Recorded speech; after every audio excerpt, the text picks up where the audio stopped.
advanced from one side of this world to the other than you may. Hey man, I'm gonna toss some internet shit at you real quick. Go ahead, dog. And I thought about it. I already know what I'm gonna pick, and I think I know what you're gonna pick. But just for shits and giggles, what would you rather hear?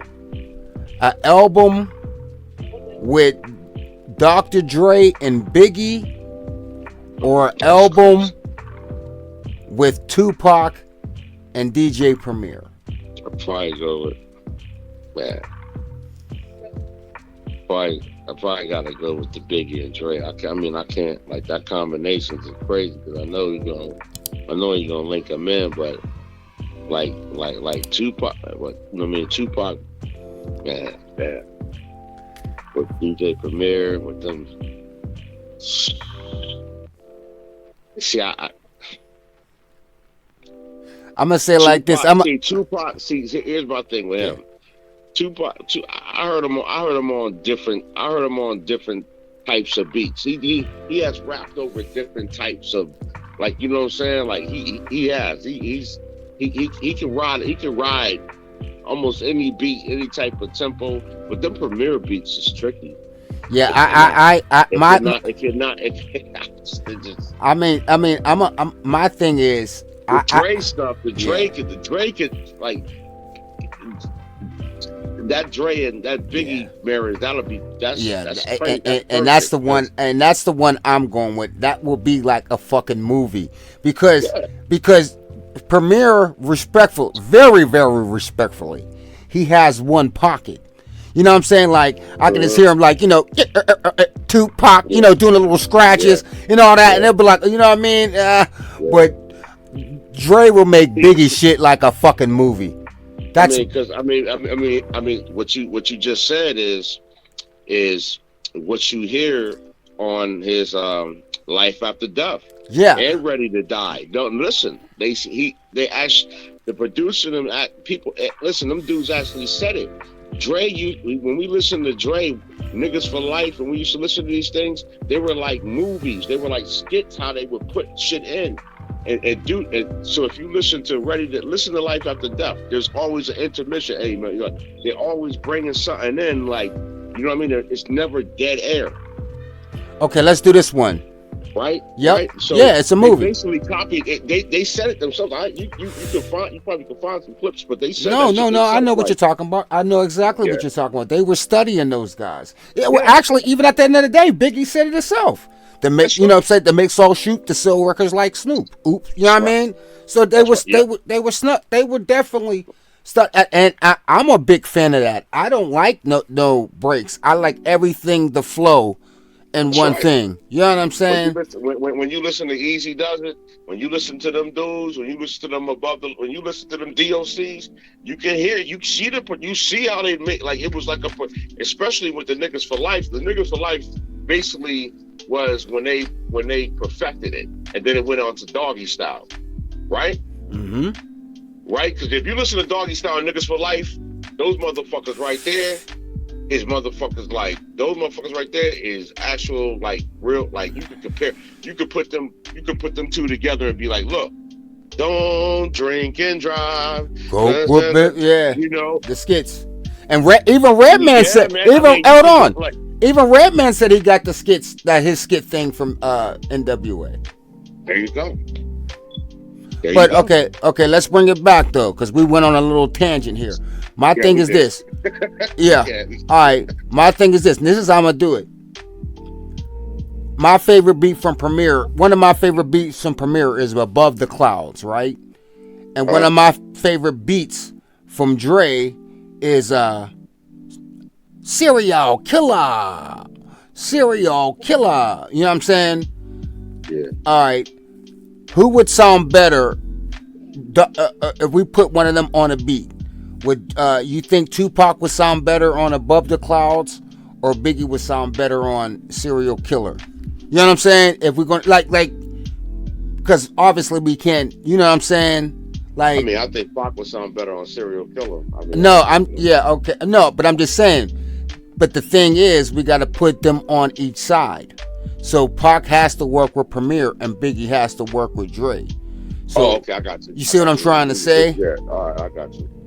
Yeah, so Shit. it's like, I mean, I don't like, to tell you the truth. I don't see anything the Premier can do for Tupac. I don't. I really don't. I really don't.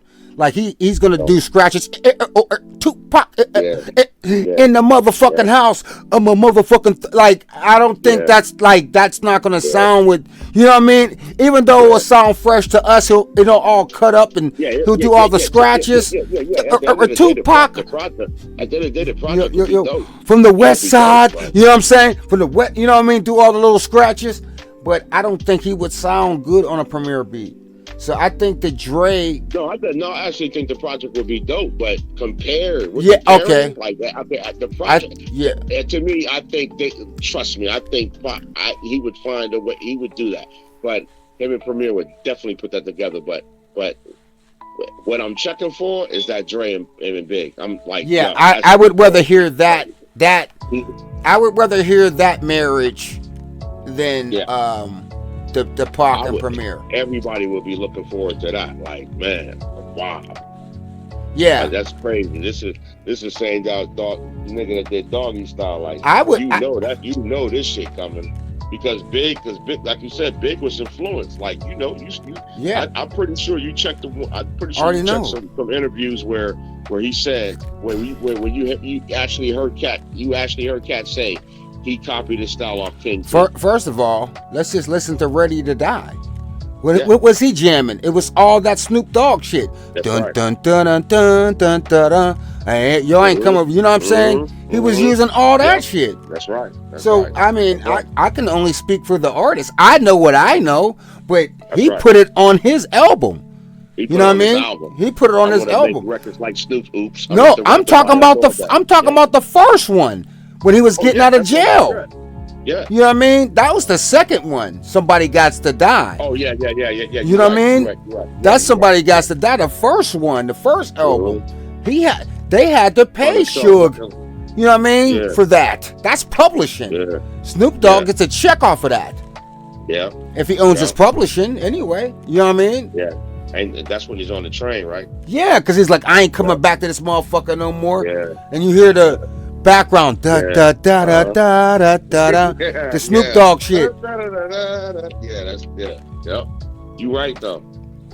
Yeah, he was totally. I knew that already. He was totally influenced by, like, you know what I'm saying. He was totally in tune with that shit. Like, and speaking of Snoop, I was listening to Doggy Style the other day, and it's a fucking classic.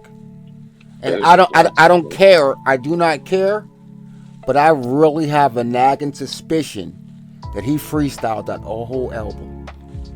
You know what I'm saying? Right. Yeah, because there's no stack. You know how? Hey, there's no ad libs or no stack verses. You know what I mean? They're right. And I'm like, yo, hopping, stomping, stoop, the doop, and they get W. You know what I'm saying? I'm like, Dio, and they get J. And I'm like, yo, hopping, stopping, hopping like a rabbit. Like, that's when motherfuckers, they really got like, if I keep saying what? And it's like, hopping, stopping, hopping like a rabbit. I got his name is there. It's like, yo, he was just going. And like I said, he didn't do no double ups on his verses. You know what I mean? Because you didn't know what you was doing because you was freestyling. I mean, that's right. You know what I mean? G thing freestyling. That's crazy. And also, if you did that gin and juice freestyle, that's crazy. And also, now I'm gonna say like this: I think he had with that one. I think he had help with the big homie, the DOC with that one. But I'm saying like his album though, some of those songs, I ain't gonna probably say it's a whole album, but I'm gonna say like this: some of those so quote unquote filler songs, I think he was freestyling. Especially that song right there. Da da da da da da da da da da da da. That one right there, because there's really no stack. Yeah, it does that popping, slopping like a yeah. I gotta have it. Yeah, maintain myself. You know what I mean? How can I make this I thing? game a whip, and how can I make him slip? And how can I make that nigga straight slip? Yeah. Straight tripping. Yeah, I know what you're talking about. Yeah. You know what I mean? And there's Yeah, no it does knock. sound like you just said, yeah, because when I'm getting into it, I'm like, I can say anything. Like, Yeah. And there's no knock on it at all. It's a fucking classic. No, It's a classic. It's a hat. It's a hats off to him. You know what I mean? It's not. Yeah. He's not on trial. No, really, it's a hat. It's a hat off to him, but it's a hat off to Dre. Because as a producer, you gotta know how to blend. You gotta know how to camouflage shit. You know what I mean? Especially with somebody like that, because Dre was probably so impressed with his voice. Like Yeah, his voice, it was like, yo, it doesn't matter what you say. This nigga can say anything and that shit's out. Like that third verse. I'm so much brain boggled, and I look at the microphone and I start to wobble. You know, it's like you know what I'm saying? Like you didn't write that, dog. You didn't write that. You didn't write that. You didn't write. You didn't write that. You didn't write that. You didn't write that. You didn't write that. You know what I'm saying? He didn't write, and it's cool because I that's one of my favorite songs on there. Like I'm gonna say like this. Oh man, Doggy Style is there's no skippable songs on Doggy Style. That's that Doggy Dog World shit. That's my shit, man. Come on, man. My song is the from the Carolina West. My song is the song that it's only on the tape. It's not on a CD because my shit is all the real G's please stand up and all it counted for. And if you don't, he freestyled that one too. If you don't give a fuck about a bitch, then you're rolling with the roll. That's my shit right there. It's like it's the last song after because they got the bitches ain't shit. They got the bitches ain't shit remix too. Yeah, I've been bobbing like a motherfucker every single day. There you go. With my nigga Dr. Dre. You know what I'm saying? Yeah. There you go. The niggas just flipping the late in the back for my nigga named Zach and this Zach. And that's freestyling. He was freestyling. Nigga, that's one thing about it is, and you had the tapes. Yeah, I had Death Row, I'm gonna say like this. Death Row, if they was really on it and didn't know, they would have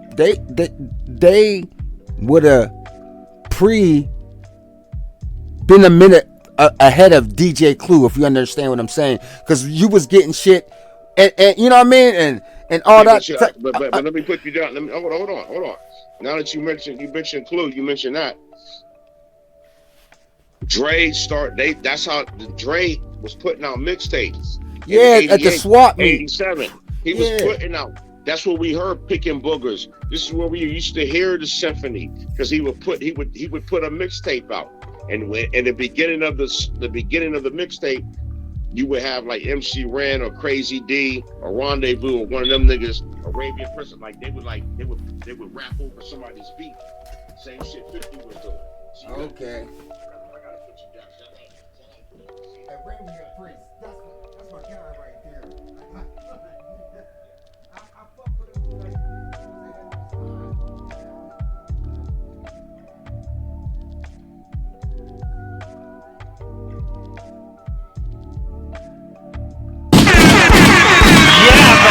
Well, I'm going to be real brief. I don't want to come out here and blow my own horn. I don't want to toot my own horn, but toot, toot.